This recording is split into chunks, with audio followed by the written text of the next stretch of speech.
My name is Ginkgo, and I make my living traveling from place to place, mediating the conflicts between humans and the creatures we call Mushi. That day, I passed through a small village nestled in the mountains, where even the wind carried the weight of the village's size. They spoke of a girl named Sesu Ai, who, ever since seeing the River of Light half a year ago, had become a shadow afraid of the sun, spending all her days curled up in a darkened room.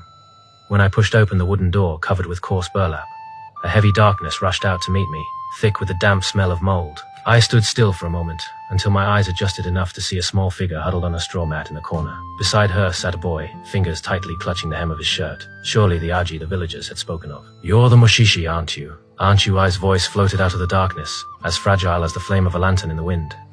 At night, I always see a glowing river outside the window, and on the far bank there's a man standing there.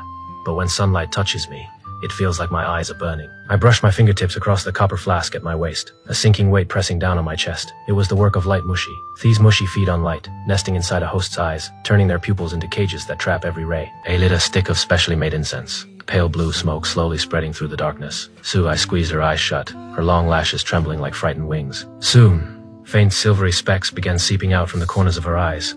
The Mushi were following the smoke out of her body. Aji gasped, reaching out instinctively, but jerked his hand back in fear. I held a copper flask close to Tsui's face and watched the tiny creatures fly inside, then poured them into the fire where they vanished into a wisp of glowing smoke.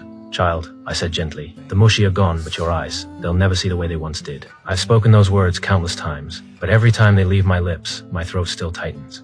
I can drive the Mushi away, but I can't undo the scars they leave behind. From my pack, I took out a small glass vial and poured out 2 pearly drops, letting them fall carefully into her eyes. It was a protective medicine made from morning dew to shield her damaged retinas. But the price was that her world would always remain veiled in a soft blur.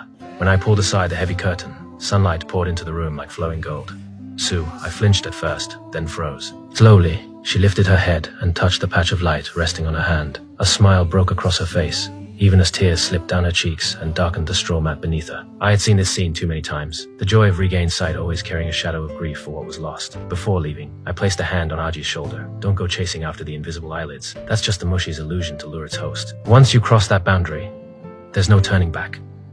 Months later, when I passed through the village again, I spotted them from afar, on the threshing grounds.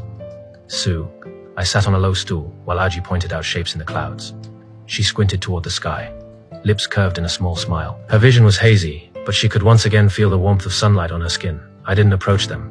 Instead, I turned and slipped back into the forest. As a Mushishi, my mission has never been to cure, but to find a fragile, fleeting balance between humans and Mushi. The wind brushed the treetops with the warmth of sunlight, and I thought, perhaps, in Tsui's eyes, the world felt just as warm.